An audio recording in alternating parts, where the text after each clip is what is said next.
నమస్తే, welcome to mega debate. నేను సిరాజ్. మొత్తం మీద భారతదేశానికి విదేశాంగ విధానంలో కొంతవరకు ఒడిదొడుకులు కనబడుతున్నాయా? అమెరికా భారత్ మధ్య వాణిజ్య యుద్ధానికి తెరదీసిందా? ఈ వాణిజ్య యుద్ధం అమెరికా విధిస్తున్నటువంటి టారిఫ్ల ప్రభావంతో ప్రపంచ దేశాల మధ్య చీలిక రాబోతుందా అంటే ప్రస్తుతం అవుననే సమాధానం వినిపిస్తుంది. మొత్తం మీద వివిధ దేశాల మధ్య ఉన్నటువంటి వాణిజ్య సంబంధాలు, వాణిజ్య విధానాలు ఆయా దేశాల్లో ప్రభావితమవుతూ ఉంటాయి. కొన్ని దేశాల మధ్య సంధికి, కొన్ని దేశాల మధ్య మైత్రికి ఇది వాణిజ్య విధానమే అత్యంత కీలకంగా మారుతుంది. కానీ అమెరికా అధ్యక్షుడు డొనాల్డ్ ట్రంప్ ఏమైందో తెలియదు కానీ ఈ మధ్య చాలా విచిత్రంగా ప్రవర్తిస్తున్నారా అనేది మాత్రం కొంతవరకు ప్రశ్నార్థకంగా మారింది. ఆయన చేస్తున్నటువంటి టారిఫ్ల ప్రభావం వివిధ దేశాల మీద ఆర్థికంగా కుదేలయ్యేటువంటి ప్రభావం వరకు కూడా కనిపిస్తుంది. ట్రంప్ కీలకంగా చాలా ఏ ఒక్క దేశాన్ని వదలకుండా 15 నుంచి 42% వరకు టారిఫ్లను విధించి పూర్తి స్థాయిలో కూడా తన ప్రతాపాన్ని చూస్తున్నారు. అమెరికా ఆర్థిక వ్యవస్థకి ఇది కీలకం అంటున్నారు. కానీ విదేశాంగ విధానం ఎంతవరకు వెళ్తుంది అనేది మాత్రం ఒక పెద్ద క్వశ్చన్ మార్క్గా మారింది. అమెరికా అధ్యక్షుడు ట్రంప్ ఇటీవలి కాలంలో భారతదేశం మీద దాదాపు 25% టారిఫ్ను విధించడం జరిగింది. ఆ 25% కాస్త రష్యాతో మనకున్నటువంటి సంబంధం, రష్యాతో మనం కంటిన్యూ చేస్తున్నటువంటి మైత్రికి 50%కి నేను పెంచుతున్నానని ట్రంప్ చెప్పారు. ఒక అగ్రరాజ్యానికి అధ్యక్షుడిగా ఉన్నారు. ఎఫ్డి రూజ్వెల్ లాంటి కీలకమైనటువంటి అధ్యక్షులు అమెరికాకు ఉన్నారు. అమెరికా పరపతి అగ్రరాజ్యం అని ప్రపంచ దేశాలు కూడా ప్రాధాన్యత ఇస్తాయి. అలాంటి దేశానికి అధ్యక్షుడిగా ఉన్నటువంటి ట్రంప్ భారత్ రష్యా చేస్తున్నటువంటి సంధికి, మైత్రికి 50%కి నేను సుంకాన్ని పెంచుతున్నాను అంటే అగ్రరాజ్యం మాట ఎలా ఉంది? వారు చేసేటువంటి ప్రకటన ఎలా ఉంది? అత్యంత కీలకంగా మారుతుందా? ప్రపంచ దేశాలు అమెరికాని, ట్రంప్ని గౌరవించేటువంటి సిచ్యువేషన్స్లో ఉన్నాయా? ట్రంప్ ఇప్పటికే 4 సార్లు కూడా నోబెల్ శాంతి బహుమతికి నేను పూర్తి స్థాయిలో నామినేషన్ వేశారని వివిధ ప్రకటనలు కూడా చేస్తూ ఉంటారు. నోబెల్ శాంతి బహుమతి నాకు కావాలి అంటారు. ఇండియా పాకిస్తాన్ యుద్ధాన్ని నేనే ఆపానంటారు. ఇరాన్ ఇజ్రాయిల్ యుద్ధాన్ని నేనే ఆపేశానంటారు. అత్యంత కీలకమైనటువంటి విభిన్నమైనటువంటి ప్రకటనలు చేస్తూ ఉంటారు. ఒకవైపు ఇండియా పాకిస్తాన్ యుద్ధం మనం ఆపలేదు, ట్రంప్ ప్రమేయమే లేదు అని భారత్ ముక్తకంఠంగా చెప్తూ ఉన్నా కానీ నేనే ఆపాను అంటూ ఉంటారు. కానీ అలాంటి వ్యక్తి ఒక అగ్రరాజ్యానికి అధ్యక్షుడిగా ఉండి ఇలా వ్యవహరించడం, దాదాపు టారిఫ్ల మోత మోగిస్తూ ఉండడం మాత్రం కొంతవరకు క్రియాశీలకంగా క్లిష్టంగా మారుతున్నటువంటి పరిస్థితి. నిజంగా ఇది భారతదేశం మీద ఎంత ప్రభావం చూపించబోతుంది? ఇదే అంశానికి సంబంధించి మనం మెగా డిబేట్ని ప్రారంభిద్దాం. నాతో పాటు డిబేట్లో పార్టిసిపేట్ చేస్తున్నారు రామ్మోహన్ రావు గారు, విశ్లేషకులు, శాస్త్రి గారు, బిజినెస్ విశ్లేషకులు, అదేవిధంగా జయరామ్ గారు, ప్రముఖ విశ్లేషకులు, మంజునాథ్ గారు, ఛాంబర్ ఆఫ్ కామర్స్. అందరికీ నమస్కారం అండి. రామ్మోహన్ రావు గారు, మీతోనే నేను ప్రారంభిస్తాను. ఏమంటారు, భారతదేశం మీద ట్రంప్ యొక్క టారిఫ్ల ప్రభావం ఎంతవరకు ఉండబోతుంది అంటారు? సిరాజ్ గారు, మీకు అట్లాగే మనకు మిత్రులు, ప్యానల్ పాల్గొన్న మిత్రులు అందరికి నమస్కారం. 2 విషయాలు చెప్తాను నేను. గురజాడ అప్పారావు గారు ఎన్నడో పూను స్పర్ధలు విద్యలందే, వైరములు వాణిజ్యం అందే అన్నారు. ఖచ్చితంగా వాణిజ్యాలు వైరం ఉంటాయి, కాకపోతే ఉండకుండా ఉండవు. కానీ మీరు ఇంతకుముందు ఇంట్లో చెప్పారు కదా, ఏది రోజుకు చంచలత్వం ఎక్కువ మారుస్తున్నారు ట్రంప్ అనేది నిజమే. ఎందుకంటే కేఏ పాల్కు ట్రంప్ కు ఏం తేడా లేదంటుంటారు. అంటే కేఏ పాల్ని అవమానించినట్టు కాదు, కేఏ పాల్ని పెంచినట్టే లెక్క. ఎందుకంటే మీరు కేఏ పాల్ కదా యుద్ధాన్ని ఆపిన ఆయన కూడా చెప్పిండు. కాకపోతే కేఏ పాల్ మాటలకు మనం అర్థాలు ఏం వెతికినా పెద్దగా నష్టం లేదు. కేఏ పాల్ ఏం మాట్లాడినా ప్రపంచానికి ఏం నష్టం జరగదు, నవ్వుకొని ఊరుకుంటాం. కానీ ట్రంప్ మాట్లాడే మాటలకు చాలా నష్టాలు ఉంటాయి, ప్రపంచవ్యాప్తంగా ప్రభావం పడుతుంది. ఒక అమెరికా అధ్యక్షుడిగా కనుక అట్లా చూసుకుంటే తాను మొదటి 4 ఏళ్లు 2017 నుంచి 2021 దాకా ఉన్న 4 ఏళ్లు ఇట్లా ప్రవర్తించారు. కానీ ఇంత దూకుడుగా కాదు. రెండోసారి ఎన్నికై మహా అయితే 6 నెలలు అయిపోయింది. ఆయన పదవి ప్రమాణం చేసి 6 నెలలు అయింది. ఈ 7 నెలలలో చేస్తున్న నిర్వాహకం చూస్తే ప్రపంచం అంతా ఎడాపెడా సీతయ్య ఎవడు చెప్పినా వినోడని వాయించేస్తున్నాడు. దీనిలో మళ్ళీ 2 ఉన్నాయి. తన మాటలు తానే వెనక్కి తీసుకుంటాడు, తన మాటలు తానే తప్ప ఉంటాడు చూస్తున్నాం మనం. అందుకని నిన్న కాక మనకు ప్రెస్ మీట్ పెట్టారు మనకు ట్రంప్. అందులో విలేకరులు, నాలాంటి విలేకరు మంచి మాట అడిగిండు. అయ్యా, మీరు భారత్ తోనేమో వాణిజ్యం రష్యాతో చేయొద్దు అని భారత్ ను చైనాను హెచ్చరిస్తున్నారు కదా, మీరు మరి అదే రష్యాతోని మీరు చాలా వస్తువులు దిగుమతి చేసుకుంటున్నారు కదా, దాని సంగతి ఏంటంటే అట్లానా, అంత అట్లా ఉన్నదా, నాకు తెలియదు, నాకు గుర్తు లేదే అన్నాడు ఆయన. అంటే అర్థం చేసుకోవచ్చు, అంటే రష్యా నుంచి తాము కూడా దిగుమతులు చేసుకుంటున్నాం మాట మర్చిపోయిందంటే అర్థం చేసుకోవచ్చు. మన ట్రంప్ మాటలకు అర్థాల గురించి మాట్లాడంటే ఇవాళ మనం ఏం బెదిరిస్తున్నాడు ఆయన? ఒకటి, రష్యా నుంచి ఇంధనం కానీ లేకపోతే ఆయుధాలు కానీ సప్లై చేసుకోవద్దు, దిగుమతి చేసుకోవద్దు అంటున్నాడు. తాను ఎంత ధర చెప్తే అంత ఇంధనం అక్కడి నుంచి సప్లై చేసుకోవాలి, ఆయుధాలు కూడా తాను ఏం చెప్తే వినాలి. అందుకని ధీడని జవాబు, ఈట్కా జవాబు పత్తర సేద్యత అని సాగుతున్నది. ఇవాళ మనం ఏం చేశామంటే మనకు ఏదైతే బోయింగ్ విమానాలు, ఏవైతే రక్షణ శాఖ ఒప్పందం కుదుర్చుకున్న 31,500 కోట్ల రూపాయల బోయింగ్ విమానాలు దిగుమతులను మనం ఆపేసుకుంటూ ఆ ఒప్పందాన్ని రద్దు చేసుకున్నాం. తప్పదు కదా. ఆయన మాటలకు అర్థాలు వెతకాలంటే రోజు కూర్చొని రోజు సంప్రదింపులు లాభం లేదని చెప్పి ఇంకో మాట అంటారు సిరాజ్ గారు. ఇప్పుడు తాగే వాడే కడతాడు తాళ్ల పన్ను సామెత ఉన్నది కదా. అంటే ఇప్పుడు ఎగుమతుల మీద పన్నులు విధిస్తున్నాడు. మన దేశ ఉత్పత్తులు అక్కడ ఎగుమతి చేస్తే అక్కడ పన్నులు విధిస్తున్నారు. వాడేవాడు వాడు అమెరికన్లే కదా. అమెరికన్లు ఇండియన్స్ కూడా ఉండొచ్చు, ఎన్ఆర్ఐ ఉండొచ్చు, ప్రపంచవ్యాప్తంగా వలస వచ్చిన వాళ్ళు ఉండొచ్చు. కానీ వాడే వాళ్ళు మాత్రం అమెరికాలో నివసిస్తున్న వాళ్ళే కదా. అందుకని తాగే వాడే కడతారు తాళ్ల పన్ను అన్నట్టు వాళ్ళే కడతారు కదా అంటున్నారు.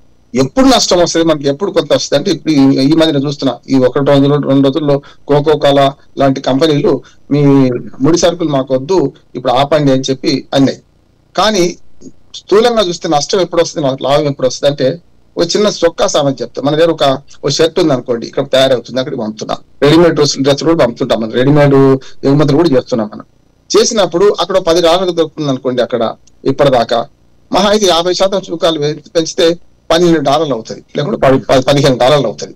ఈ $15 ఏవైతున్నాయో అక్కడ పోయిన తర్వాత వాళ్ళు $15 కంటే అదే షర్టును తక్కువకు ఉత్పత్తి చేసి అమ్మినప్పుడు మన నష్టం, లేకుంటే మన ఎగుమతులు ఎవరు అక్కడ కొనరు. కానీ అక్కడ $20 కావాలనుకోండి అదే షర్ట్ ఉత్పత్తికి లేకుండా అమ్మకానికి, అప్పుడు ఖచ్చితంగా మన షర్టే కొంటారు కదా. అంటే పరస్పరంగా మన ఎగుమతుల మీద వాళ్ళు వేసే పన్నులు అంతకంటే వాడు చీప్ గా వస్తువులు తయారు చేసినప్పుడు ఉంటది. అందుకని ముఖ్యంగా ఫార్మాస్యూటికల్, పారాసిటమాల్ గోళీ నుంచి మొదలుకొని అన్ని మెడికల్ ఉత్పత్తులని, జనరిక్ మందులు అన్ని కూడా మనం పంపుతున్నాయి. వాళ్ళు జన్మలో కూడా, ఈ మాట అంటున్నా, జన్మలో కూడా వాళ్ళు సొంతంగా ఉత్పత్తి చేసుకోలేరు. చేసుకుంటే మన దానికి 3 ఇంతలు కావాలి. ఒక పారాసిటమాల్ గోళీ ₹1 అనుకోండి, అక్కడికి పోతే వాళ్ళకి అమ్మేది ఆ రూపాయి ₹3 అవుతుంది. వాళ్ళు కనుక ఉత్పత్తి చేసుకుంటే, వాళ్ళు ఎన్విరాన్మెంట్ పరిమితులు కానీ లేకపోతే ఫార్మాస్యూటికల్ కంపెనీ పెట్టాలంటే వాళ్ళకున్న రకరకాల పరిమితులు, లైసెన్సులు ఇవన్నీ కావాలంటే వాళ్ళు ఎక్కువ ఖర్చు పెట్టాలి. ఉత్పత్తి ఖర్చు కూడా వాళ్ళకి ఎక్కువ అవుతుంది. మన దగ్గర ఇన్ని రూల్స్ ఉన్నా మనం ఏం చేస్తామంటే కొన్ని బ్రేక్ చేస్తుంటాం, రకరకాల మనం విషం పోస్తుంటాం ప్రజలకు, ఇక్కడ ఉత్పత్తి చేస్తుంటాం, అక్కడ పంపుతుంటాం. కనుక మన జనరిక్ మందుల ఉత్పత్తులు కానీ, నేను చెప్పిన రెడీమేడ్ కానీ ఇతరత్ర ఉత్పత్తులు వాళ్ళ దగ్గర పంపితే అవి వాళ్ళు ఉత్పత్తి చేసే ధరల కంటే సుంకాలు విధించినా కూడా తక్కువనే ఉంటాయి అంటున్నాడు. అప్పుడు మనం నష్టం ఏం లేదు కదా. ఇంకో మాట చెప్పి ముగిస్తాను నేను. ఇప్పుడు వాళ్ళు మనకు నష్టం కలిగిస్తే ఒకటి పెద్దది ఏంటంటే, మన భారత ప్రభుత్వం లొంగితే వాళ్ళ వ్యవసాయ ఉత్పత్తులు ముఖ్యంగా పాలు అటువంటి వాటిని ఇక్కడికి పంపితే ఖచ్చితంగా మనకు ₹70 లీటర్ పాలు ఉంటే దాని ₹55-60 వాళ్ళు ఇవ్వగలుగుతాం. అంటే డిస్కషన్ చేద్దాం ప్రతి అంశాన్ని. మనం కూడా ఇతరుల వచ్చినటువంటి వారి అభిప్రాయాలు తీసుకొని మళ్ళీ మీ దగ్గరకు వచ్చేటువంటి ప్రయత్నం చేస్తాను నేను. ఎస్ జయరామ్ గారు, ప్రస్తుతం ట్రంప్ విధిస్తున్నటువంటి టారిఫ్ల ప్రభావం భారత్ మీద ఎలా ఉండబోతుందంటారు? మనం కూడా రక్షణకు సంబంధించినటువంటి కొనుగోళ్ల వ్యవహారానికి కూడా నిలిపివేస్తున్నటువంటి పరిస్థితి కనపడుతుంది. ఈ వ్యవహారం అటు అమెరికాకు బిగ్ షాక్ అనుకోవాలా? అదేవిధంగా ఆ టారిఫ్ల ప్రభావం మనం లైట్ తీసుకోవాలా? అంత టెన్షన్ తీసుకునేటువంటి ఎఫెక్ట్ ఏమి ఉండదంటారా? మీకు ప్యానెల్లో ఉన్న మిత్రులకు మెగా న్యూస్ టీవీ ప్రేక్షకులకు నమస్కారాలండి. ఇక్కడ ట్రంప్ ఏం చెప్తున్నారంటే, మీరెంత సుంకం విధిస్తే నేను అంతా విధిస్తాను, లేదు అనుకుంటే అమెరికా గ్రేట్, లేదు అనుకుంటే అమెరికా అవసరాలు చాలా ఉన్నాయి కాబట్టి మేము ఇదే చేస్తున్నాము, మీరు విధిస్తే తప్పే ఉంది, తప్పలేనప్పుడు మేము విధిస్తే తప్పే ఉంది అంటారు. ఓకే, సో ఒకవేళ కనుక ట్రంప్ చెప్తున్న మాటలే ఇవన్నీ నిజాలే అనుకున్నట్టు ఇక్కడ ఐక్యరాజ్య సమితి ప్రకారం అయితే ఎట్లుంటుంది అంటే, ఒక దేశానికి ఎంత విధించాలనే దాని మీద ఒక స్టాటిక్స్ ఉన్నవి. ఒక దేశానికి ఏ విధమైన సుంకం విధించాలి, ట్యాక్సెస్ ఏ విధంగా ఉండాలి అంటే ఆ దేశ రెవెన్యూ మీద, ఆ దేశ భవిష్యత్తు మీద, ఆ దేశ జనాభా మీద, సేమ్ టైం వచ్చేసి ఆ దేశ ఉత్పత్తుల మీద, ఆ ఎగుమతి దిగుమతుల మీద దీనన్ని బేరు చేసుకొని, మరి ముఖ్యంగా ఆ దేశ పౌరుల మీద దాన్ని మర్చిపోకుండా ఉండకూడదు. దీనన్నింటినీ దృష్టిలో పెట్టుకొని చేయాలి. అంటే ఇప్పుడు సపోజ్ ఫర్ ఎగ్జాంపుల్ మన దగ్గర నెక్స్ట్ మనకంటే చిన్న దేశాలైనటువంటి లైక్ ఆయన చెప్పే బిలీజ్ అయి ఉండొచ్చు. బిలీజ్ అంటే చిన్న చిన్న కంట్రీస్ అవి. సో లాటిన్ అమెరికాలో ఉంటాయి, బిలీజ్ కావచ్చు, లేకపోతే పనామా కావచ్చు, లేకపోతే మెక్సికో, ఇట్లాంటి కంట్రీస్లలో మన దేశానికి ఆ దేశానికి సంబంధించిన ట్యాక్సెస్ లో ఈక్వాలిటీ ఉండదు. దాంతో పాటు వచ్చేసి సో ఇతర దేశాలకు సంబంధించిన కూడా అట్లా ఈక్వాలిటీ ఉండదు. ఆ దేశానికి సంబంధించినంత వరకు అక్కడ దాన్ని ఒక దాన్ని ఉంటుంది. ఆ విషయాన్ని పక్కన పెట్టేసి ఆయన ఉండాలి. ఇప్పుడు మనకు నచ్చిన నష్టం ఏంది అనేది చాలా కీలకం. అలానే ఉంటాయి. ఇప్పుడు ఈయన చెప్పినట్టుగా ఉంటే ఏ విధంగా నష్టం జరుగుతుంది అని. సో భారతదేశం లోపల ప్రాన్స్, రొయ్యల ఉత్పత్తి ఎగుమతి మనం మాత్రమే చేస్తాం, భారతదేశం చేస్తుంటాం. భారతదేశం మొత్తం మీద రొయ్యల ఉత్పత్తి 100% చూసినట్టు అయితే 70% వచ్చేసి ఈస్ట్ వెస్ట్ గోదావరి జిల్లాల నుంచే ఎగుమతి అవుతుంది. అంటే ఏపీ నుంచి ఎక్కువగా అది 70%.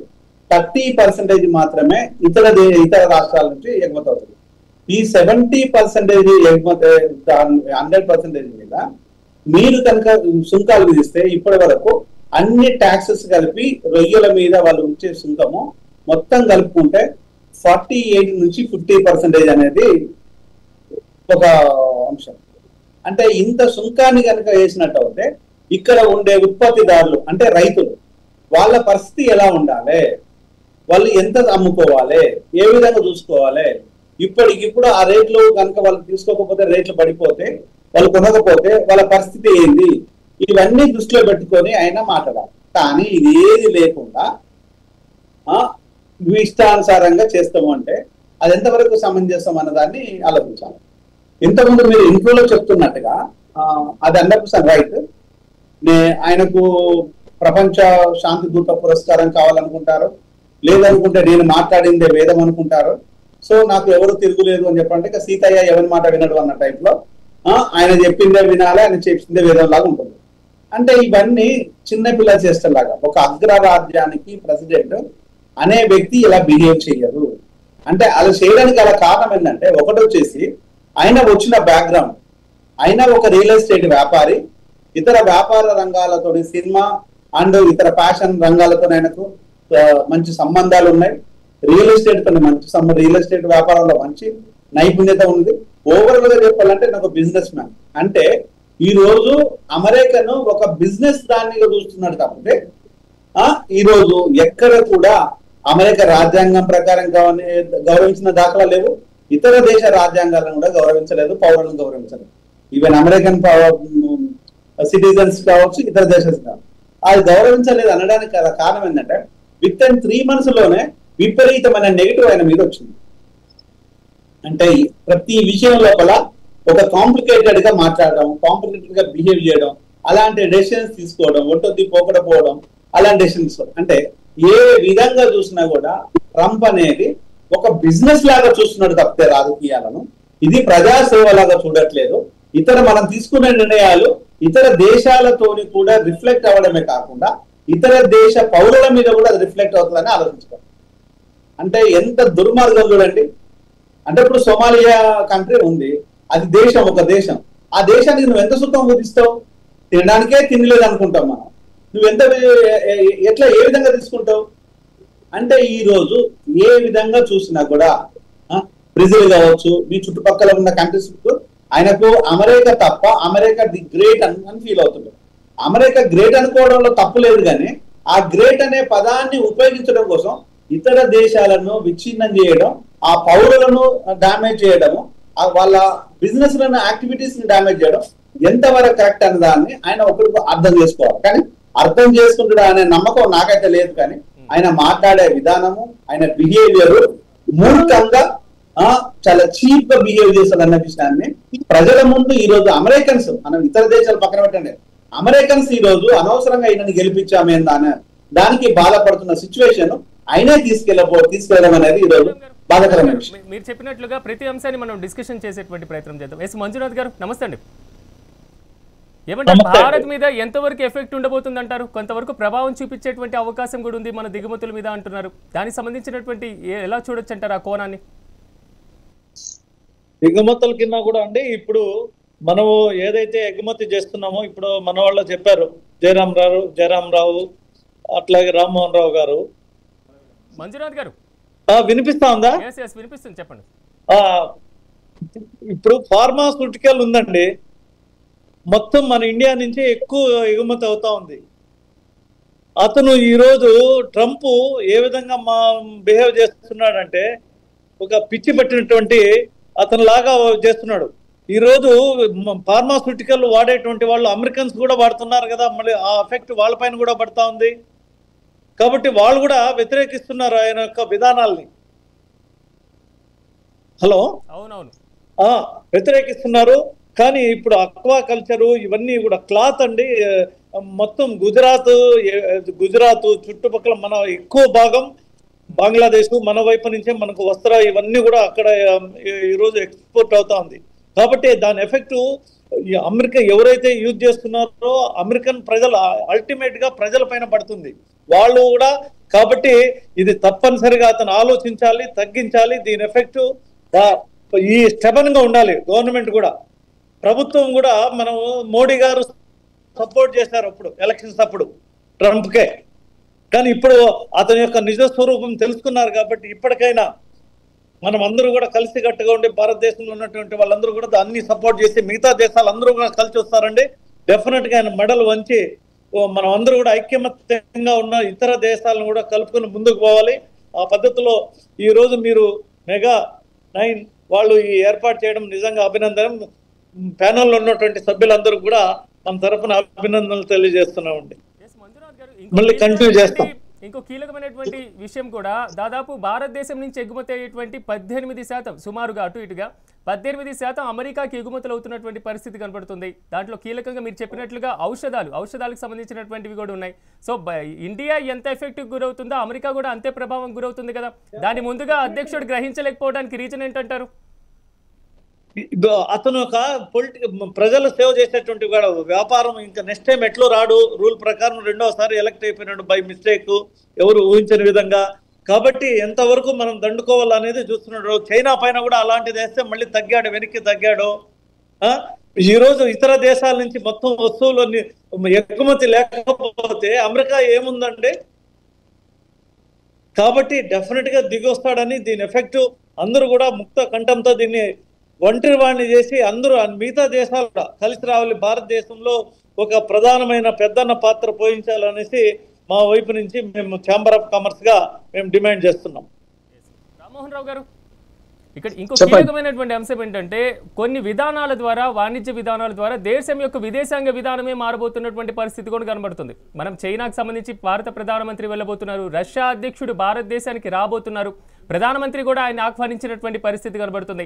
సో ఈ వేరియేషన్స్ మొత్తం అమెరికాకి చాలా వరకు ప్రతికూల ఎఫెక్ట్ చూపించేటువంటి ఛాన్స్ లేదంటారా? ఖచ్చితంగా ఉంటుంది. ఎప్పుడు కూడా సిరాజ్ గారు, మనకు అమెరికా నమ్మదగ్గ మిత్రుడు ఎప్పుడు కాదంటున్నారు. ఇప్పుడు ట్రంప్ పక్కన పెట్టండి, జో బైడెన్ తక్కువ డిప్లొమాటు లేకుంటే విషం పూసిన కత్తి. అమెరికా అధ్యక్షుడు ఆనాటి నుంచి ఈనాటి దాకా భారతదేశానికి ఎన్నడూ సహకరించిన దాఖలాలు లేవు. రెండో ప్రపంచ యుద్ధం నుంచి చూడండి, క్విట్ ఇండియా ఉద్యమం రోజు ఇవాళ మీరు అప్పటి నుంచి చూడండి, అమెరికా మన మీద కక్ష కట్టినట్టు వ్యవహరించింది బ్రిటిష్ కాలంలో కానీ ఇప్పుడు ఇండియా స్వతంత్రం వచ్చినాక. కానీ నేను ఏమంటున్నా అంటే, మనది మనకు ఉంది కదా, అందుకని పక్క దేశం ఇమ్రాన్ ఖాన్ పాకిస్తాన్ మాజీ అధ్యక్షుడు ఆయన మంచి మాట అన్నారు. ఇవాళ ఉక్రెయిన్ రష్యా యుద్ధం జరుగుతున్నప్పుడు, ఇరాన్ మన ఇజ్రాయెల్ యుద్ధం జరుగుతున్నప్పుడు కూడా భారతదేశం ప్రతిష్ట ఎందుకు పెరిగింది అంటే, మనం అందరితో ఎట్లా బాగున్నాం అనే దానికంటే వారి విదేశాంగ విధానమే వారికి శ్రీరామ రక్షగా ఉన్నది, సమస్య లేదని మన భారత విదేశాంగ విధానాన్ని ఓడిండు మన పక్క దేశం శత్రు దేశం ప్రైమ్ మినిస్టర్. ఏమంటున్నానంటే, ఇవాళ మన దేశం అలీన విదేశాంగ విధానం నెహ్రూ నుంచి మొదలుకొని ఇవాళ మోడీ వరకు ఎవరు కూడా పెద్దగా మార్చలే కదా. ఎవరు ప్రధానమంత్రులు ఏ పార్టీ వచ్చినా, కాకపోతే కొంచెం బీజేపీ గవర్నమెంట్ లో వచ్చిన ప్రతిసారి కూడా కొంతవరకు అమెరికాకు అనుకూలంగా వ్యవహరించి చేతులు కాల్చుకున్నారు. గతంలో చూడండి మీరు ఒకసారి, గతంలో వాజ్పేయి గారి హయాంలో అమెరికా కొంచెం దగ్గర ప్రయత్నం చేస్తే అప్పుడు చేతులు కాల్చుకున్నాం. తర్వాత ఇప్పుడు మోడీ గారు ప్రభుత్వంలో చేతులు కాల్చుకునే ప్రయత్నం చేసినాం. జనతా గవర్నమెంట్ లో కూడా కొంచెం రష్యాకి ఎందుకు అనుకూలంగా ఉండాలి, మనకు అమెరికాకి అనుకూలంగా ఉండాలంటే ఈ 17-18 ఏళ్ళు కాంగ్రెస్ ఇందిరాగాంధీ గవర్నమెంట్ లో కూడా ఇలాంటి సిచ్యువేషన్ ఒకటి వచ్చింది కదా. ఇందిరాగాంధీ గవర్నమెంట్ లో కూడా వచ్చింది, అప్పుడు ధీటైన జవాబు ఇచ్చింది. అప్పుడు పాకిస్తాన్ ఇండియా మధ్యన యుద్ధం జరిగినప్పుడు బంగ్లాదేశ్ ఆవిర్భావానికి ముందు మీరు యుద్ధాన్ని విరమించుకోండి, మీరు దాని మీద పోవద్దు అని గట్టిగా నిక్సన్ కళ్ళల్లోకి చూస్తూ చెప్పింది, ఆమె సమస్య లేదు, మీరు మంచి ఫ్రెండే కానీ ఫ్రెండ్ ఎప్పుడు కూడా ఇంకో దేశాన్ని శాసించలేడు, మా దేశం విదేశాంగ విధానం, మా దేశం యుద్ధం చేయాలన్నా కూడా మేము నిర్ణయించుకుంటాం అన్నారు. కానీ ఇప్పటికి కూడా ట్రంప్ చెప్పలేకపోతున్నారు. ఇప్పుడు ఎక్కడ చెడిందంటారు మీ ఉద్దేశంలో? నేను చెప్తాను అంటే, ఇద్దరు మంచిగా అంటే పేకాటే బామ్మర్ది అంటున్నాడు ఆయన, ఎవరు మన ట్రంప్. నేను సామాన్య భాషలో చెప్పాలంటే, అందుకని ఏమంటున్నానంటే, ఇక్కడ నమో మోడీ అని ఆయన, హౌడు ట్రంప్ అని ఈయన 2017 నుంచి 21 దాకా అంటగాగిండు కదా. ఏమైంది? 2024లో 25లో మళ్ళీ ఒకసారి అధ్యక్షుడు అయినప్పుడు ఎందుకు చెడిందంటే, స్పష్టంగా ఇద్దరు నియంతలు ఏ వరకు చెప్పానంటే, ఇద్దరు కూడా సీత ఎవరు చెప్పినా వినను అనే వాళ్ళే కనుక అట్లా బెడ్స్ కొట్టిందనంటే, ఇద్దరు మైనస్ ప్లస్ అయినట్టు. ప్లస్ ప్లస్ మైనస్ అయినట్టు ఇప్పుడు ఇద్దరు కూడా ఏమైంది ఫ్రెండ్సే కానీ మన భారతదేశాన్ని నష్టం చేస్తున్నారు. కానీ ఇప్పుడు తెలియకొచ్చాడు మోడీ గారిని ఒక మాట అంటున్నాను నేను, ఎందుకంటే గతంలో ప్రతిపక్షాలు అంటున్నాయి ఇప్పటికి కూడా ఎవరి మధ్యవర్తిత్వము లేదు, పాకిస్తాన్ ఇండియా మధ్యన కాల్పుల విరమణకు అంటున్నారు తప్ప గట్టిగా ట్రంప్ అనే పేరు తీస్తలేరు. పార్లమెంట్ సాక్షిగా తీస్తలేరు, ఎక్కడ తీస్తలేరు. మరి ఏం చేయడింది, ఎక్కడ చేయడింది, అసలు ఎక్కడ వాళ్ళు మాట్లాడుకున్నారు మనకు అర్థం కావడం లేదు. రెండోది చెప్తున్నాను, ఇవాళ అమెరికా మన చుట్టుపక్కల దేశాలు ఒకసారి చూడండి, ఇది మనకు ట్రంప్ హయాంలో జరుగుతున్నది చూస్తే మన చుట్టుపక్కల అన్ని దేశాలు ఒక మయన్మార్ విడిచిపెడితే మయన్మార్ మీద 41% ట్యాక్స్ విధించాడు. ఇప్పుడు మయన్మార్ కూడా మనకన్నా తక్కువే, మన 50% కదా ప్రతీకార సుంకం విధించారు కదా. మీరు చూడండి 19% దాటకుండా బంగ్లాదేశ్, 15% ఏమో శ్రీలంక, అటు పాకిస్తాన్ కు 29% ఉంటే పాకిస్తాన్ 19% సుంకాలు తగ్గించారు. మాల్దీవ్స్, ఇవన్నీ అన్ని చుట్టుపక్కల ఉన్న అన్ని దేశాల మీద సుంకాలు మనకంటే తక్కువ ఉన్నాయి, ఇంక్లూడింగ్ మయన్మార్. మొన్నటిదాకా మయన్మార్ అన్నాను 25% మనకు ఉన్నప్పుడు 50% పెంచిన తర్వాత వాళ్ళు 41%మే కదా. అందుకని ఏమంటున్నానంటే మీ ఇంటికి మా ఇల్లు ఎంత దూరమో మా ఇంటికి మీ ఇల్లు అంత దూరమే అని మనం గట్టిగా స్పష్టంగా చెప్పాలి అమెరికాకు. రెండు, ఒకటి ఇలాంటి శశభిషలు లేకుండా మీరు కనుక ఇది చేస్తే మీరు చేసే వ్యవసాయ ఉత్పత్తుల నుంచి మొదలు పెడితే ఏవి రానివ్వమని ఇప్పుడు చెప్పాలి. అందుకని మొదలు పెట్టాలి. నేను చెప్పాను ఈట్కా జవాబ్ పత్రసేదేనా అన్నట్టు ఇవాళ మొదలు పెట్టాం మనం. బోయింగ్ విమానాలు 31,500 కోట్ల రూపాయల బోయింగ్ విమానాల ఎగుమతులు మనం దిగుమతులు తీసుకోవడం మనం ఆపేసినాం. అది సరిపోతుంది అంటున్నాను. ఈ కోకోకోలా కంపెనీ వీళ్ళు వాళ్ళు చేస్తే పెద్దగా అంత అన్ని వేల కోట్లు ఉండకపోవచ్చు. రెండో చెప్తున్నా, మన దగ్గర వస్తువులు వేరు, వస్తు సేవలు వేరు. ఇవాళ సాఫ్ట్వేర్ రంగంలో మనం చాలా అడ్వాన్స్ గా అక్కడికి సేవలు అందిస్తున్నాం. ఒకవేళ వాళ్ళు కనుక వాళ్ళ ఉద్యోగులతోనే, అంటే మా ఉద్యోగస్తులు మా పౌరులకు ఉద్యోగాలు దొరకడం లేదు మీరు రావడం వల్ల అంటున్నాడు కదా, ఇవాళ ఆయన ఇంట్లో చేసే పని మనుషుల నుంచి మొదలు పెడితే విదేశీయులే కదా. దాన్ని మరి ఏమాటాడాయన? ఇవాళ మనకు గ్యాస్ స్టేషన్లలో ఇంట్లో పని మనుషులు చేసే వాళ్ళు కూడా మన వాళ్ళు ఉన్నారు కదా.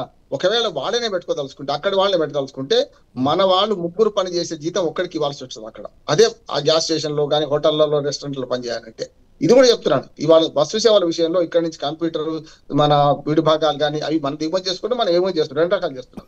చేసే దాని మీద కూడా వస్తు సేవలు ముఖ్యంగా సర్వీసెస్ ఉన్నాయో అక్కడ ఒక సాఫ్ట్వేర్ ఇంజనీర్ పెట్టుకోదలుచుకుంటే 100 రూపాయలు జీతం ఇస్తే ఇక్కడ 30 రూపాయలకి దొరుకుతున్నారు. 30 కాకపోతే 40 రూపాయలు దొరుకుతారు. అంటే 2.5% ఎక్కువ, 250% ఎక్కువ కదా. వాళ్ళు ఎట్లా భరిస్తారు?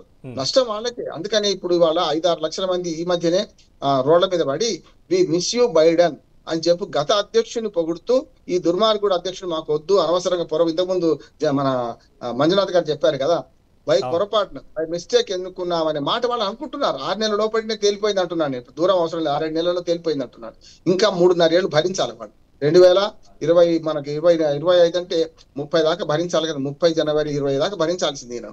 కనుక దానిలో చూసుకోండి 30 అంటే 29కి 4 గంటే కదా వాళ్ళకి, 29 భరించాల్సిందే. అట్లా చూసుకుంటే ట్రంప్ చర్యలు పరస్పరం ఇద్దరికి లాభ నష్టాలు ఉంటాయి. ఎప్పుడు ఆర్థిక రంగంలో ఇవాళ ఉంటే రేపటికల్లా తెలియదు. కనీసం 3 నెలల నుంచి 6 నెలల కాలం పడుతుంది. ఒక నిర్ణయం మీద, ఒక ఆర్థిక నిర్ణయం మీద నిగ్గు తేలాలంటే, దాని నష్టమా లాభమా తేలాలంటే మినిమం 3 months 90 days పడుతుంది. ఆర్థిక నిపుణులు వారు ఛాంబర్ ఆఫ్ కామర్స్ నుంచి మంజునాథ్ గారు బాగా తెలుసు. ఒక నిర్ణయం వెంటనే బయటకు రాదు, వెంటనే లాభ నష్టాలు తెలియదు. కనీసం 3-4 నెలలు ఓపిక పట్టాల్సి వస్తుంది. అందులో భాగంగా నేనేమంటున్నానంటే ఇవాళ మన మీద 50% ట్యాక్స్ వేసినా ఒక పారాసిటమాల్ గోళీని, ఉదాహరణ ఎందుకు సామాన్యునికి అర్థమయ్యే భాషలో చెప్పాలని చెప్తున్నాను, గోళీని వాళ్ళు మనకు రూపాయి ఉత్పత్తి అయితే వాళ్ళు 3 రూపాయలు కావాలి ఉత్పత్తి. దాంతో పాటు అక్కడ నిబంధనలు కఠినతరంగా ఉంటాయి, పర్యావరణ అనుమతులు దొరకవు. వాళ్ళు అటువంటి ఫ్యాక్టరీలు పెట్టుకోరు కావాలని. విషయం వేరే వాళ్ళకి వస్తారు కానీ వాళ్ళు దాగరు. అమెరికాలో ఎప్పుడు కూడా ఉత్పత్తులు బయట నుంచి దేశాలు వస్తే తక్కువ దొరుకుతున్నప్పుడు వాళ్ళు ఎందుకు ఉత్పత్తి చేసుకుంటారు, వాళ్ళు ఎందుకు ఖర్చు పెట్టుకుంటారు, పిచ్చి వాళ్ళు తప్ప. కనుక వాళ్ళు ఆ పని చేస్తున్నారు. రెండో చెప్తున్నారు, విదేశాంగ సంబంధాల్లో మీరు అన్న మార్పు గ్యారంటీ వస్తుంది. మనం ఇప్పటికే అటు చైనాతో చేస్తున్నాం, ఇటు పక్కనేమో చైనా మన పాకిస్తాన్ కు ఆయుధాలు సరఫరా చేయడంలో చైనా కన్నా అమెరికా ఎక్కువ. మన దాదాపు $1 బిలియన్ 8,500 కోట్ల రూపాయల ఆర్థిక సహాయాన్ని ప్రపంచవ్యాప్తం చేయించింది చైనా, అమెరికానే కదా. అట్లా చూసుకుంటే చైనా మనకు శత్రువే, కానీ నమ్మదగ్గ శత్రువు. అంటే దుష్టో దూరవర్జితానికి దూరంగా ఉంటాం మనం. కానీ ఆ దూరం కూడా అవసరం పెట్టాల్సిన అవసరం లేదనుకున్నారు. మోడీ గారు వెళ్తున్నారు, రష్యా ప్రెసిడెంట్ మన దగ్గరకు వస్తున్నారు. ఖచ్చితంగా రష్యా, చైనా, ఇండియా ఒకటైతే రేపు తప్పనిసరి, ఎట్లాగో బ్రిక్స్ దేశాల్లో ఉన్నారు కదా, మనం అవుతున్నాం కదా. ఇప్పుడు 3 దేశాలు బ్రిక్స్ లో ఉన్నాయి. మనం బాగా కంటగింపుకి ఎందుకు మనకు సిరాజ్, మనకైతే మొన్న బ్రిక్స్ దేశాలు ఒక ప్లాన్ చేసినాం, యూరో కరెన్సీ వాలిటీ చేసిండ్రు, లోకల్ కరెన్సీని మనం మార్చుకుందాం పరస్పరం అనుకున్నాం. అది రామ్మోహన్ రావు గారు మీరు ఎలాగో లేవనెత్తారు కాబట్టి అది కూడా కీలకంగా కారణం అనుకోవచ్చా? ఎందుకంటే డాలర్ కి ప్రత్యామ్నాయంగా అడుగులు వేస్తున్నారు కాబట్టి రాజకీయంగా ఆర్థికంగా అభివృద్ధి పరంగా ఎదుగుతున్నటువంటి దేశాలను అణగదొక్కాలనేటువంటి కారణంగా కూడా ట్రంప్ సుంకాలు అనుకోవాలా? ట్రంప్ ఏదైనా బయట పెడతాడు. బోలా బాలా ట్రంప్ అంటున్నాను నేను, వయసం కూడా రాక మనకి ఏంటంటే ఏది మనసులు దాచుకోడు. ఇప్పుడు జో బైడెన్ ఎంతకంటే నష్టం చేసిండు మనకు తెలియలేదు, కానీ నేనేమన్నా ట్రంప్ ఎప్పుడు కూడా మాట ఏదో ముఖం మీద అనేస్తాడు, ఆయన అనేస్తుంటాడు. కనుక అందులో భాగంగానే ఆయన డైరెక్ట్ చెప్పిండు కదా, డాలరే కింగ్, రారాదు డాలరే, డాలర్కు వ్యతిరేకంగా ఎవరు ప్రవర్తించినా వాళ్ళ మీద దాడి చేస్తామంటున్నాడు. భౌతిక దాడి చేస్తున్నారు, ఇలా రకరకాల దాడులు చేస్తున్నారు, మాటల దాడులు చేస్తున్నారు. అందుకని నేనేమంటున్నానంటే ట్రంప్ మాటలు అర్థాలు వేరైనా సరే ట్రంప్ చంచలత్వం ఎక్కువ. ఇవాళ వేస్తా అంటే రేపటికల్లా అనుకుంటాడు. అది కూడా చూసినాం కదా. ఇప్పుడు ఆ 20% ట్యాక్స్ అనేది పోయిన ఆగస్టు 1 కన్నా ముందేద్దామన్నాడు. అంతకుముందు 3 నెలలు వాయిదా వేసిండు. ఇప్పుడు 7 నుంచి ఇవాళ 25% అమలైంది. ఇంకో 25% 27 ఆగస్టు దాకా టైం ఇచ్చారు. ఈ లోపల విదేశాంగ విధానంలో కానీ మనం సంప్రదింపుల్లో కానీ తేడా వచ్చింది అనుకోండి, దిగే వస్తారు. ఆయన దిగరాకపోతే ఏం చేస్తారు? పరస్పరం అవసరాలు. ప్రపంచం అంతా పివి నరసింహారావు గారు 90లో అనగా 96 లోపటే అన్నాడు ఒకసారి, ప్రపంచమంతా కుగ్రామంగా మారిన తర్వాత ఎవరికి వారు దేశాల మధ్యన గోడలు కట్టుకొని ఉండలేరు, గోడలు కూల్తాయి కానీ ఉండేవా అన్నారు. ఇప్పుడు ప్రపంచం కుగ్రామంగా మారినప్పుడు ట్రంప్ వేరుగా ఉండలేడు. ట్రంప్ మనతో సంబంధాలు పెట్టుకోవాల్సిందే. మన విదేశాంగ విధానాన్ని మార్చుకునే క్రమంలో గతంలో మొదటి నుంచి మనకు రష్యా మంచి మిత్రువే. ఇవాళ చైనా లాంటిది పరస్పర వ్యాపారాల్లో కలుస్తారు. సిరాజ్, మనకి ఎట్లుంటది అంటే మిగతా రాజకీయాలు వేరు, వ్యాపారాలు వేరు. ఇప్పుడు చైనా వస్తువులు మన దగ్గర కొంటున్నాం కదా, అన్నిటికంటే ఒక మాట చెప్పి ముగిస్తాను. మన భారతదేశం వినిమయ సామర్థ్యం 140 కోట్ల మంది కనుక వినియోగదారులు అంటే కన్జ్యూమరిజం అంటాం కదా, కన్జ్యూమరిజం మనకి చాలా బాగా మధ్యతరగతి ఎబో మిడిల్ క్లాస్ పెరిగింది మన దగ్గర. అంటే వస్తువు ఉత్పత్తి కంటే వస్తువుల వాడకం ఎక్కువ ఉంది అనుకోండి, చైనా మనకు దిగి రావాల్సిందే, అమెరికా దిగి రావాల్సిందే. మన దేశంలో వాళ్ళు వస్తువులు అమ్ముకోకుండా బతకలేరు. ప్రపంచంలో ప్రతి 5వ వాడు ఇండియన్ ఉన్నాడు కనుక వాళ్ళు అమ్ముకోకుండా బతకలేరు. కనుక వాటి కోసమైనా మనతో మంచిగా ఉండాల్సిన బాధ్యత చైనాకు ఉంటుంది, అమెరికాకు ఉంటుంది. రైట్. ఎస్ జయరామ్ గారు, ఎలా చూడాలంటారు? అంటే ట్రంప్కి ఒక గట్టి సమాధానం ప్రధానమంత్రి చెప్పబోతున్నారా? ఎందుకంటే రష్యా అధ్యక్షుడి పర్యటన అంటే G20 సమావేశాలకి రానటువంటి సిచ్యువేషన్ కనబడుతుంది. అంతర్జాతీయ న్యాయస్థానం విధించినటువంటి శిక్ష, దానికి సంబంధించినటువంటి నిషేధానికి సంబంధించి, కానీ ఆయనే రాబోతున్నారు అంటున్నారు, చైనాకి మన ప్రధాని వెళ్ళబోతున్నారు అంటున్నారు. ఈ మొత్తం కూడా ఒక వ్యవహారంగా, రాజకీయంగా, అంతర్జాతీయంగా మన ఇండియా, చైనా, రష్యా ఒక కూటమిగా మరింత బలోపేతమయ్యేటువంటి దిశగా అడుగులు పడబోతున్నాయి అనుకోవచ్చా? ఒకటి ఏంటంటే దేశాలు ఇంత బలోపేతమైనా కూడా ఆ దేశాలు ఆ పౌరుల మీదనే ఆధారపడి ఉంటుంది. వెదర్ చైనా ఉండొచ్చు, రష్యా ఉండొచ్చు, ఇండియా ఉండొచ్చు, America, what ever it is, ఏదైనా కూడా ఆ దేశ భద్రత, ఆ దేశంలో ఉండే ఆర్థిక స్థిరత్వం ఆ పౌరుల మీదనే ఉంటుంది. ఈ రోజు ట్రంప్ పరిస్థితి ఏంటంటే అక్కడ పౌరులు చీకొడుతున్నారు. దాంతో పాటు వచ్చేసి ఇప్పుడు ఇండియన్స్ కి అర్థం కావాల్సిందే, ఎన్ఆర్ఐస్ అమెరికాలో ఉన్న ఇండియన్స్ కి అర్థం కావాల్సింది ఏంటి అంటే, మనం ఒక దేశంలో ఉన్నప్పుడు ఎలా ఉండాలి, ఎలాంటి డిసిప్లిన్ తో ఉండాలి, whether is financial discipline, either another discipline, whatever it is, అలాంటి డిసిప్లిన్ ఉండాలన్న విషయాన్ని ఇప్పుడు ఈ దెబ్బతోనే మన ఇండియన్స్ కి బాగా అర్థమవుతుంది. ఇంకొకటి ఏంటంటే అక్కడ మ్యాన్ పవర్ అంటే బ్రెయిన్ అండ్ మ్యాన్ పవర్ అంటే అత్యధికంగా కూడా ఇండియన్స్ అంటే మా సిన్సియర్ గా పనిచేస్తాను. I was in working 10 years అమెరికాలో. నేను 10 సంవత్సరాలు పనిచేశాను.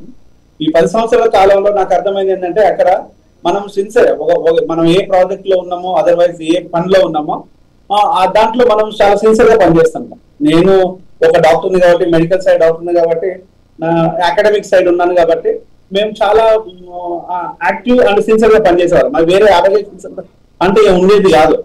కానీ ఇప్పుడు సాఫ్ట్వేర్ సైడ్ ఉండే వాళ్ళ విషయం లోపల ట్రంప్ చాలా సార్లు కూడా ఇండియా నుంచి వచ్చిన వాళ్ళు కానీ, ఇతర దేశాల నుంచి వచ్చిన వాళ్ళు కానీ ఇక్కడ చేస్తున్న కొన్ని అంశాల లోపల చాలా క్లియర్ గా చెప్పాడు. అది చెప్పి వాళ్ళని కన్వైన్ చేశారు.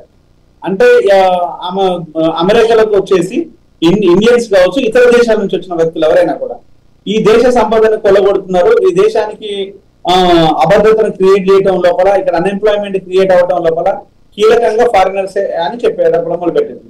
దానికి అక్కడ ఆ కంట్రీలో ఉన్న కామన్ మ్యాన్ కన్విన్స్ అయ్యారు. సో ట్రంప్ చెప్పింది నిజమే కాదంటే కన్విన్స్ అయ్యారు. కానీ ఆయన చెప్పింది ఏంటిదంటే ఇక్కడ ఉన్న అంశాలను భద్రత ప్లస్ ఫినాన్షియల్ కావచ్చు, ఎంప్లాయ్మెంట్ కావచ్చు, దాన్ని టార్గెట్ చేస్తే బాగానే ఉండేది. అది టార్గెట్ చేయకుండా ఈ రోజు ఇతర దేశాల మీద ట్యాక్సెస్ వేయటము, ఆ ట్యాక్సెస్ అనేది మీరు ఎంత ట్యాక్సెస్ ఛార్జ్ చేస్తే మేము సేమ్ అంతే ట్యాక్సెస్ ఛార్జ్ చేస్తామని చెప్పడము, ఆ విధంగా ఆయన బిహేవ్ చేయడము అనేది. అంటే దానికి చైనా కూడా క్లియర్ గానే ఓకే అని చెప్పేసింది. చైనా ఏం చెప్పిందంటే మీరు 50% ట్యాక్స్ వేస్తే మేము 50% ట్యాక్స్ ఇస్తాం, సో వేస్తే వేసుకోండి అనేదాన్ని. రష్యా ఇంచుమించు దాన్ని అలానే బిహేవ్ చేసింది. అంటే ఈ రోజు ఇండియా విషయానికి వచ్చినప్పుడు ట్రంప్ తోని అత్యధికంగా క్లోజ్నెస్ మన భారత ప్రధాని బిహేవ్ చేయడము, ఏదో ఫ్రెండ్షిప్ లాగా ఇద్దరు చాలా వీళ్ళకంటే ఫ్రెండ్స్ గాఢమైన ఫ్రెండ్షిప్. మొత్తం మీద భారత్ అమెరికా మధ్య దూరం పెరగబోతుందా? చైనా, రష్యా, భారత్ ఈ మూడు కలిసి ప్రపంచవ్యాప్తంగా శక్తివంతమైనటువంటి కీలకమైనటువంటి దేశాలుగా మారబోతున్నాయా? ట్రంప్ వేసినటువంటి టారిఫ్ల ప్రభావం అమెరికాకి ప్రతికూలంగా ఉండేటువంటి అవకాశాలు కనిపిస్తున్నాయి. మరీ ముఖ్యంగా భారతదేశం సార్వభౌమత్వం కలిగినటువంటి దేశం. అంటే ఏ దేశానికి తలగొక భారతదేశమే పూర్తి స్థాయిలో తమ సార్వసత్తాకమైనటువంటి ఉండే దేశంగా కూడా పరిగణించబడుతుంది. ఇలాంటి ప్రభావం ఉన్నటువంటి ఈ దేశంలో అమెరికా యొక్క టారిఫ్ల ప్రభావం ఎంతవరకు ఉండబోతుంది? ఇదే అంశాన్ని మనం డిస్కషన్ని కంటిన్యూ చేద్దాం. ఎస్ జయరామ్ గారు, కాంగ్రెస్ ఎంపీ కూడా ట్వీట్ చేయడం జరిగింది. అమెరికా ఏ విధంగా అయితే 50% టారిఫ్లను విధిస్తుందో అదే 50% భారతదేశం కూడా విధించాలి అని చెప్తున్నారు. దానికి మీద ఏమంటారు? అదే ఇప్పుడు అమెరికా విధించిన ట్యాక్సెస్ కొంచెం డెవలప్డ్ కంట్రీస్ కానీ డెవలప్ అవుతున్న కంట్రీస్ కానీ ఇప్పుడు అదే బాటలో నడుస్తుంటాయి, అన్న డౌట్ ఏం లేదు. ఇప్పుడు అతను ఛార్జ్ చేస్తున్నాం ట్యాక్సెస్, మనం ఛార్జ్ చేస్తున్నాం మోసమా? డెఫినెట్. కానీ నేను చెప్పాల్సింది ఏంటి అంటే అమెరికాలో ఉన్న ఎన్ఆర్ఐస్ కూడా వాళ్ళ దేశం పట్ల కొంత డిసిప్లైన్డ్ గా రెస్పెక్ట్ గా ఉంటే బాగుంటుంది. రెస్పెక్ట్ గా ఉండడం అంటే అక్కడ తిని తాగి ఉండడం అది కాదు. సో వాళ్ళ దేశం పట్ల ఎలా ఉండాలి, ఆ దేశం విధంగా ఏ విధంగా ఉండాలి, ఇప్పుడు అమెరికన్స్ ఏ విధంగా పోలరైజ్ చేస్తున్నాడు ఆ ట్రంప్ అనే అంశం మీద దానితో పాటు ఇక్కడ పొలిటికల్ గా కూడా అంటే భారతదేశం అనగానే కులాల మీద మతాల మీద పాలిటిక్స్ డిపెండ్ అవుతుంటాయి. అట్లా కాకుండా ఒక రైట్ పొలిటిషియన్ అనేది రావాలి, రైట్ పాలిటిక్స్ అనేది ఉండాలి. ఈరోజు పాలిటిక్స్ అంటే చాలా వరకు అయితే ఒక చిన్న చూపు, డాక్టర్ అవుతున్నారు, ఇంజనీర్ అవుతున్నారు అని అంటే తప్పితే ఎవడైనా ఉండేసి 10th క్లాస్ పిల్లనో ఇంటర్మీడియట్ అమ్మాయినో వచ్చేసి నువ్వు ఏమైతే అంటే పాలిటిషియన్ అని ఎవరు అన్నారు. ఎందుకు అన్నారంటే ఇక్కడ ఉండే ఆ రెస్పెక్ట్ లేదు కాబట్టి, ఆ పొలిటికల్ రెస్పెక్ట్ లేదు, పొలిటీషియన్ మీద ఉన్న రెస్పెక్ట్ రోజు రోజుకు తగ్గిపోతూ ఉంది ఆ పబ్లిక్ కి. సో దాని కారణాలు మన అందరు తెలుసు. అంటే ఈ రోజు మన దేశం మీద ఉండే ఆ రెస్పెక్ట్ అనేది ఒక దేశంతో కొట్లాడటమో లేకపోతే ట్యాక్సెస్ విధించడమే కాదు, ఇక్కడ ఉండేదాన్ని కరప్షన్ మనం కంట్రోల్ చేయగలిగితే, ఇక్కడ యూత్ కి మనం హెల్త్ ఎడ్యుకేషన్ ప్రాపర్ గా ఇవ్వగలిగితే, దాన్ని మనము ఒక ఆర్డర్ లో కనుక పెట్టగలిగితే డెఫినెట్ గా ప్రతి ఒక్కరు ఆలోచించగలుగుతారు. ఈరోజు ఆలోచన అనేది ఒక ఎమ్మెల్యేనో ఎంపీనో కలెక్టరో డాక్టరో కాదు ఆలోచించలేదు. గ్రౌండ్ స్థాయిలో ఉన్న 10th క్లాస్ పిల్లలకి కాన్స్టిట్యూషన్ చెప్పగలిగి ఉండాలి. అది మనం చెప్తున్నామా? ఈ రోజు కాన్స్టిట్యూషన్ మన ఎంతమందికి 10th క్లాస్ పిల్లలు తెలుసు, ఇంటర్మీడియట్ పిల్లలు తెలుసు? అదేమీ లేదు. అంటే ఈ దేశానికి సంబంధించిన ఏ విధంగా మనం బిహేవ్ చేయాలి, ఇందులో మనం ఏ విధంగా భాగస్వామ్యం కావాలి, హెల్త్ కావచ్చు, ఎడ్యుకేషన్ కావచ్చు, సెక్యూరిటీ కావచ్చు, దాంట్లో ఈ దేశంలో ఏ విధంగా ఉండాలి. ఈ రోజు ఇజ్రాయెల్ దాన్ని అక్కడ యూత్ కి ఎంగేజ్ చేస్తున్నారు. వాళ్ళు 17 years కంప్లీట్ అయిపోగానే 19, 20, 17, 18, 19, 20 ఆ 3 years కంపల్సరీ మిలిటరీలో పని చేయాలి. వాళ్ళు ఏ జాబ్ చేసినా పర్వాలేదు, ఏ చదువుకున్నా పర్వాలేదు, ఏం చేసినా పర్వాలేదు, కంపల్సరీ 3 years. అందుకే ఆ దేశం మీద వాళ్ళకు అవగాహన పెంచుతుంటారు. ఆ విధంగా అవగాహన అనేది భారతదేశం లోపల రావాలి. వస్తే తప్ప మనం నేను ఈరోజు వాట్సాప్ లో చూస్తున్నాను కొంతమంది మిత్రులు ఉత్పత్తులను దాన్ని తిప్పి కొట్టాలి, యూజ్ చేయకూడదు, బహిష్కరించాలి అంటే మన బ్రెయిన్ అంతా అక్కడే ఉన్నది. ఇంకా అక్కడి నుంచి మనం ఇంకా ముందుకు పోతలేము. మనను ఉత్పత్తులను బహిష్కరించడం కాదు, అసలు ఉత్పత్తులను మనం ఎందుకు తయారు చేయకూడదు, దాన్ని మన దేశానికి మనం ఎందుకు సపోర్ట్ ఉండకూడదు, మన ఉన్న మేధా సంపదని మనం ఎందుకు యూజ్ చేసుకోవచ్చిందంటారా? ఎందుకంటే 1905లో మనం వందే మాత్రం ఉద్యమాన్ని చేపట్టినప్పుడు స్వదేశీ అనే దాంతో భారతదేశంలో తయారైనటువంటి వస్త్రాలను మాత్రమే ధరించాం. విదేశాల నుంచి ఈ రోజు దిగుమతులు అడ్డుకోవడం పక్కన పెట్టేస్తే స్వదేశీ మరింత ప్రోత్సహించాల్సినటువంటి అవసరం, make in India, made in India ఈ ఎఫెక్ట్ మరింత బలోపేతం అవ్వాల్సినటువంటి అవసరం వచ్చిందంటారా ఇలాంటి సుంకాల ప్రభావంతో? ఇప్పుడు మాటలు చెప్తే పనికిరాదు, మాట్లాడితే తలబా చెప్తాం. Made in India, make in India చాలా సింపుల్ వాడాలి, కానీ అది పని చేస్తే చాలా గొప్పది. ఈ రోజు యువతకు విపరీతమైన వర్క్ ఉంటది. యువత బ్రెయిన్ అనేది ఇతర వైపు ఎంగేజ్ కాదు. మీరు ఇంటర్నెట్ ఫ్రీ ప్యాకేజ్ ఇచ్చేసి పిల్లల్ని చదువుకోమంటే ఎట్లా చదువుకుంటారండి? అంటే దాంట్లో ఆ ఇంటర్నెట్ లోపల వాడు ఏం చేస్తుండో తెలియదు, వాడు ఎటు కనెక్ట్ అవుతుందో తెలియదు, ఎటు అడిక్షన్ అవుతుందో తెలియదు. ఈ రోజు సైకాట్రీ హాస్పిటల్కి మనం వెళ్ళినట్టు అయితే 15 years నుంచి లేకపోతే 14 years నుంచి 21 years లోపల ఇంటర్నెట్ కి అడిక్షన్ లో ఉన్న పిల్లలే హాస్పిటల్కి వస్తున్నారు. మరి వాళ్ళని చెప్పాలి మనం. అంటే ఈరోజు మనం మాటలు చెప్పడం కాదు, ఇక్కడ యువతకి ఎడ్యుకేషన్ ప్రాపర్ గా ఇవ్వండి, ఎంప్లాయ్మెంట్ వాళ్ళు చూసుకుంటారు. నేను చాలా ఛానళ్లలో ఇదే మాట చెప్తున్నా, వెదర్ ఇంగ్లీష్ తమిళ్ తెలుగు ఏ ఛానల్లో మాట్లాడినా, నేషనల్ న్యూస్ లో మన ఈవెన్ స్టేట్ న్యూస్ లో ఏం మాట్లాడినా కూడా ఫస్ట్ యువతను రాంగ్ సైడ్ ఎంగేజ్ చేయకండి, రైట్ పాత్ లో వాళ్ళని నడిపించండి. అది చేసినట్టు అయితే మీరు ఏ దేశం గురించి ఇప్పుడు కొట్లాడాల్సిన పని లేదు. ఈ దేశంలో ఉన్న 140 కోట్ల మంది కొట్లాడతారు. అందులో దగ్గరగా 50% యూత్ ఉన్నారు. ఆ యూత్ ను మనం ప్రాపర్ గా యూజ్ చేసుకుంటే ఈ రోజు వాళ్ళే మనకు ఉపయోగం. అంటే ఎప్పుడో స్వతంత్రం రాకముందుకు ఈ దేశ బాలలే రేపటి మన భావి భారత పౌరులని చెప్పుకోవడానికి కాదు ఇవన్నీ.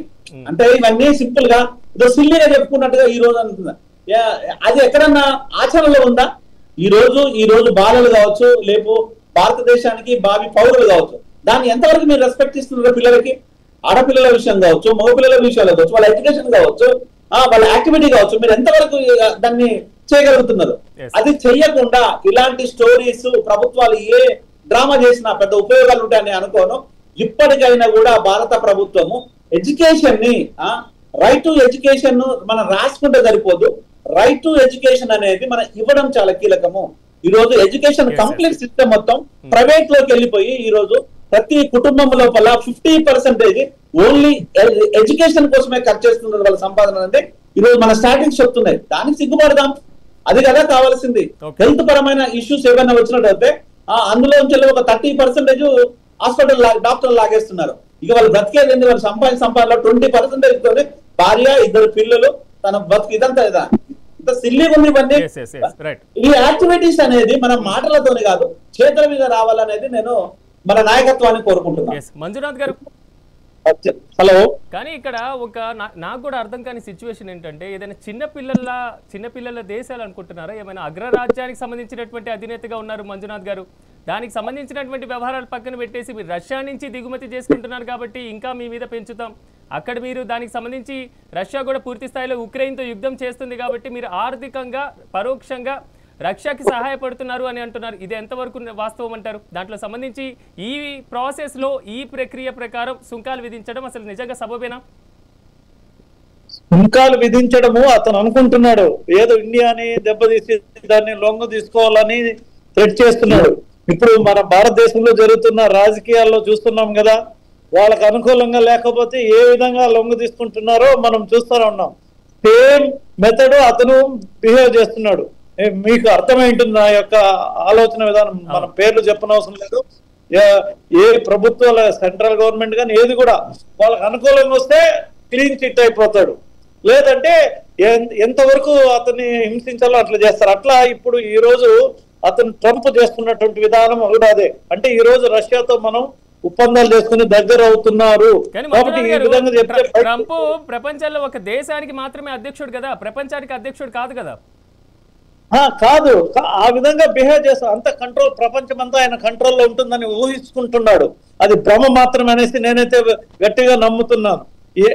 ఎల్లకాలం అయితే ఇది ఉండదండి. డెఫినెట్ గా అక్కడ ఉన్నటువంటి ప్రజలే వ్యతిరేకిస్తారు, అమెరికన్స్ కూడా. ఈ రోజు ఎవరైతే అతను సపోర్ట్ చేసి మనం చూస్తూ ఉన్నాం, మెయిన్ అతను సపోర్ట్ చేసిన మల్కన్నా అతను వచ్చేసినాడు కదా, అట్లా అతను ఎవరైతే సపోర్ట్ చేస్తారో వాళ్ళందరూ కూడా వస్తారు. ఇతను పిచ్చిగా మాట్లాడుతున్నాడు, ఇది పద్ధతి కాదు అనేది.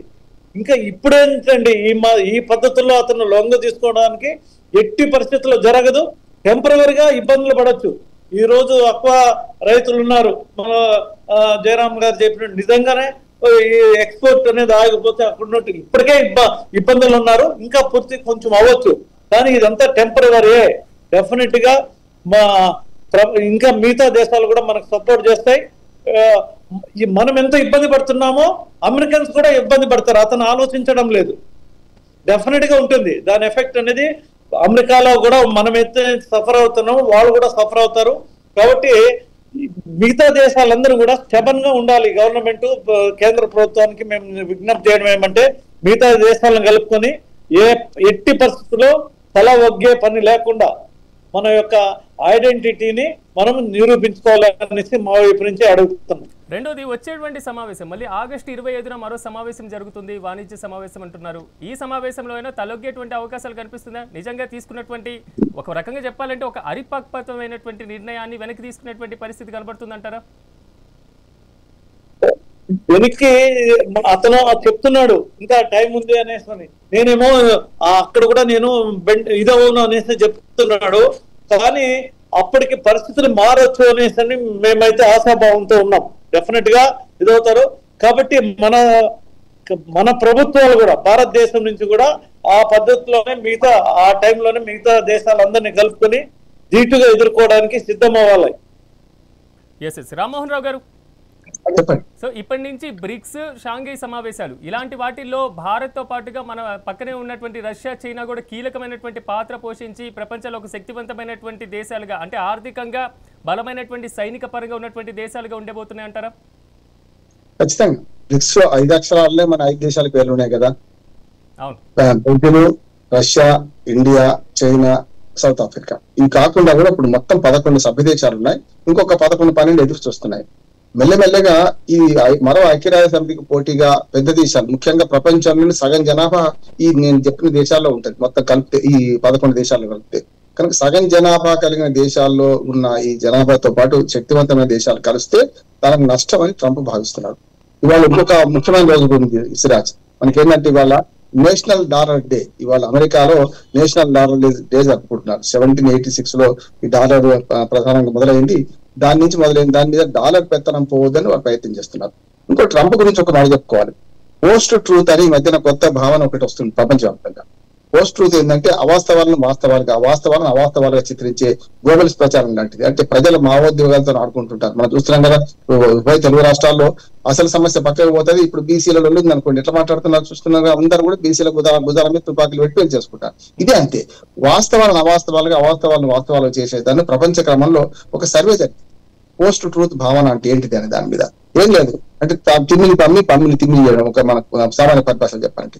దాని వల్ల ప్రతిసారి పోస్ట్ ట్రూత్ భావన చెప్తున్న యూనివర్సిటీస్ అన్ని ఏం చెప్తున్నాయంటే 2017 నుంచి ట్రంప్ ఉదాహరణ తీసుకుంటున్నారు. ఎందుకు చెప్తున్నాం అంటే ట్రంప్ అట మొదటి సంవత్సరం 2017 నుంచి 20 దాకా ఉంటే ఈ మొత్తం 4 ఏళ్లలో 2140 అబద్ధాలు ఆడిండట. అంటే అవాస్తవాలను వాస్తవాన్ని నమ్మించే ప్రయత్నం చేసిండట. అంటే ఇప్పుడు ఇంకో సర్వే చేసేది ఈ 6 నెలల్లో. దాన్ని ఏంటంట అంటే ట్రంప్ ఉదాహరణ తీసుకుంటే రోజుకు 6 అవాస్తవాలను లేకుండా భావోద్వేగ విషయాలను ట్రంప్ వెదజల్లుతున్నారు. ఉదాహరణకు ఇప్పుడు మేము ప్రపంచ యుద్ధాన్ని నేనే ఆపినా, లేకపోతే ఉక్రెయిన్ రష్యా యుద్ధం ఆపుతా అన్నాడు కదా. అప్పుడు ఇండియా పాకిస్తాన్ మధ్యన కాల్పులు నేనే ఒప్పందం కుదుర్చుకున్నా, అనుయుద్ధాన్ని ఆపగలిగిన అంటున్నారు కదా. ఇట్లాంటి అబద్ధాలు రోజుకు 6 చెప్తారట. ఇప్పుడు అది లెక్కున్నది.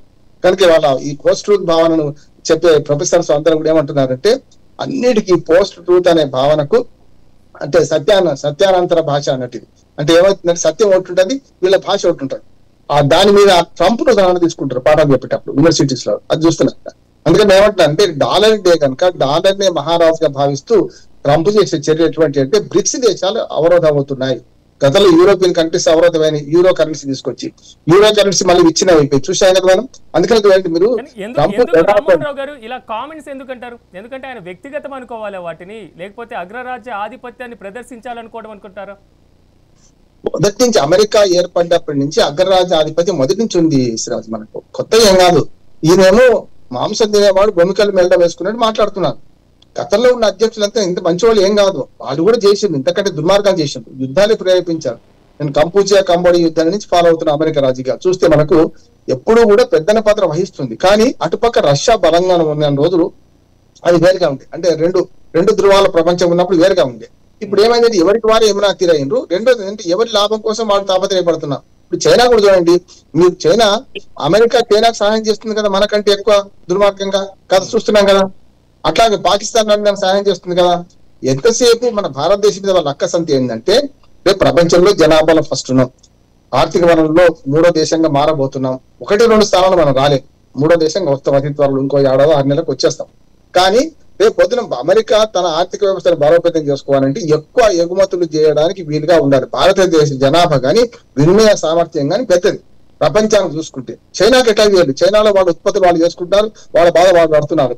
కనుక మంచి ఉత్పత్తుల దేశం ఏంది, మనం అమ్ముకునే దేశం ఏంటంటే మంచి మార్కెట్ మనది కనుక భలే మంచి చౌక బేరం అని మనం దొరికినాం.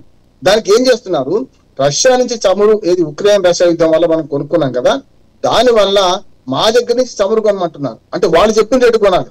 అమెరికా ఎప్పుడు కూడా మిగతా చమురు దేశాలను దోపిడీ చేస్తూ వాళ్ళ సామ్రాజ్యవాదంతో భౌగోళికంగా ఆక్రమించుకుంటుంటే చైనా వరకు నుండి, చైనా అంతసేపు అప్పు ఇచ్చివాడు, అంటే అప్పు ఇచ్చి వాళ్ళు స్వాధీనం చేసుకుంటుంటారు. చూశారు కదా, మన చుట్టుపక్కల అన్ని దేశాలను కూడా శ్రీలంక నుంచి మొదలు పెడితే బంగ్లాదేశ్, భూటాన్, నేపాల్ లాంటివి కూడా, మాల్దీవ్స్ లాంటి వాడు కూడా మనం తోకసాడిస్తున్నారు. పాకిస్తాన్ వదిలించింది అనుకోండి. దానికి కారణం ఏంటి, నేపాల్ కు అప్పులు ఇస్తారు, పాకిస్తాన్ కు అప్పులు ఇస్తారు, అటు పక్కన మనకు శ్రీలంకకు అప్పులు ఇచ్చి వాళ్ళ పోర్టును స్వాధీనం చేసుకున్నారు. బంగ్లాదేశ్ ఇవాళ యూనస్ మాట్లాడుతున్నారంటే దానికి కారణం ఏంటిది,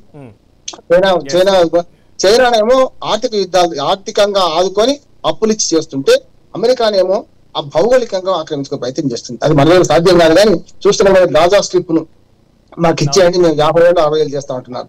అట్లాగే ఉక్రెయిన్ లో ఆయుధాలు సప్లై చేసినాం కదా, రష్యాతో మీరు పంచాయతీ పెట్టుకుంటున్నారు కదా, మీరు ఆయుధాలు సప్లై చేస్తే మీరు కీవ్ లాంటి మన రాజధాని పక్కన ఉన్న ప్రాంతాన్ని కూడా నాకు అప్పచెప్పమంటున్నారు. ఇవన్నీ చూస్తే మనకు అర్థమవుతుంది ఏంటంటే ఈ డాలర్ పోరాటంలో అమెరికా తన డాలర్ కాపాడుకునే ప్రయత్నంలో బ్రిక్స్ దేశాలు వ్యతిరేకిస్తుంది. నెంబర్ 1 ఒకటి.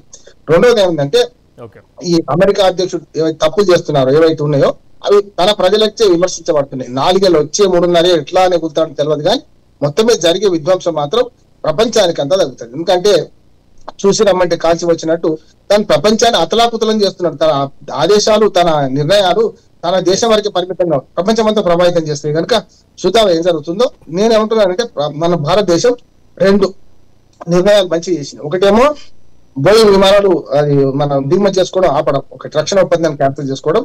రెండోది వారి వ్యవసాయ ఉత్పత్తులు మన దగ్గర, మన పాలు కానీ ఇతర వ్యవసాయ ఉత్పత్తులు మన దగ్గర రానియకపోవడం.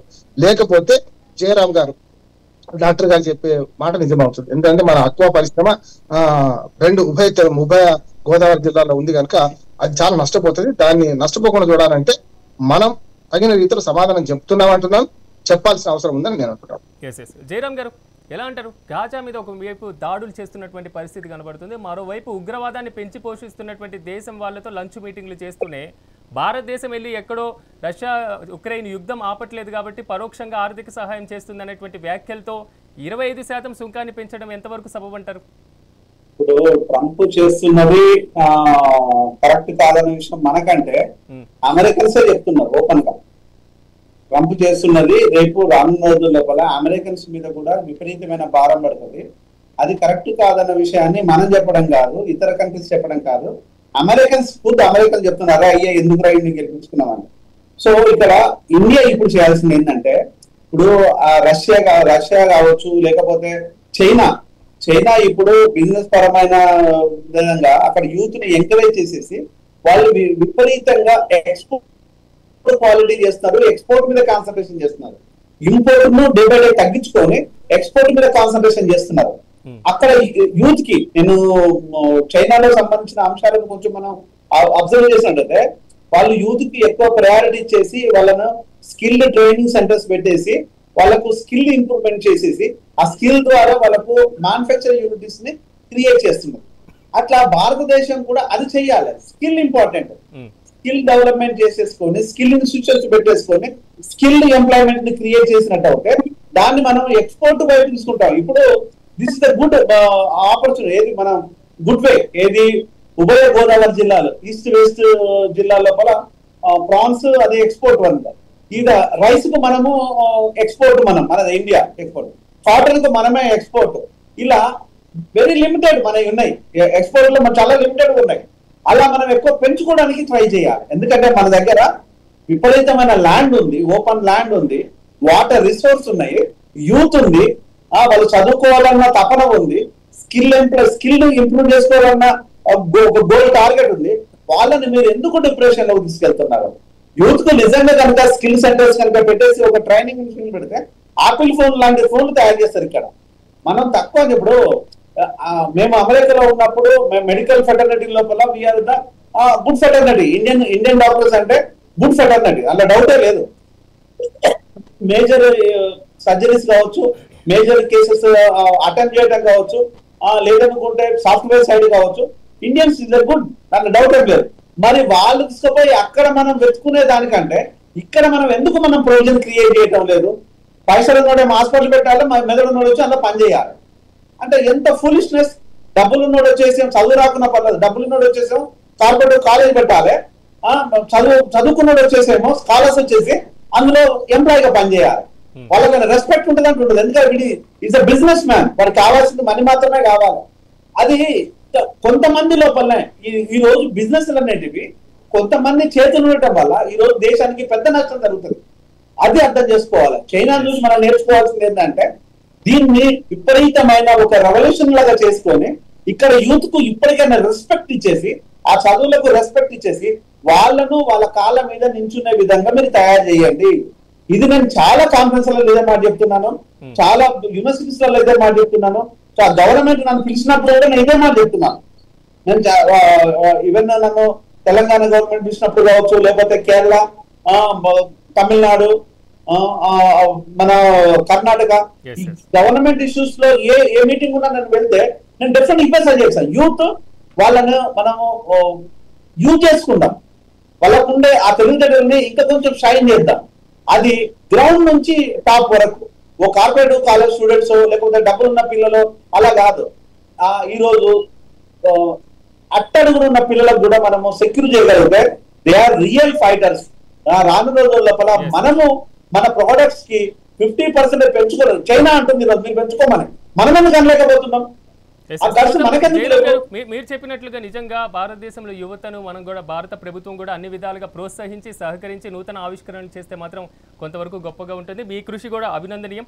మరి ముఖ్యంగా ఈరోజు మెగా డిబేట్లో పార్టిసిపేట్ చేసినటువంటి రామ్మోహన్ రావు గారికి, జయరామ్ గారికి, మంజునాథ్ గారికి మరొకసారి హృదయపూర్వకమైనటువంటి కృతజ్ఞతలు తెలియజేస్తూ మొత్తం మీద భారత్ అమెరికా మధ్య టారిఫ్ల ప్రభావం ఎంతవరకు వెళ్ళబోతుంది, భారతదేశం ఇప్పటికీ రష్యాతో పాటుగా చైనాతో సత్సంబంధాలు కొనసాగిస్తున్నటువంటి నేపథ్యంలో దీని ప్రభావం ఎలా ఉండబోతుంది అనేది మాత్రం మనం రానున్న రోజుల్లో చూడాలి. ఇది వంటి మెగా డిబేట్. రేపటి డిబేట్లో మళ్ళీ కలుద్దాం. చూస్తూనే ఉండండి మెగా 9 టీవీ.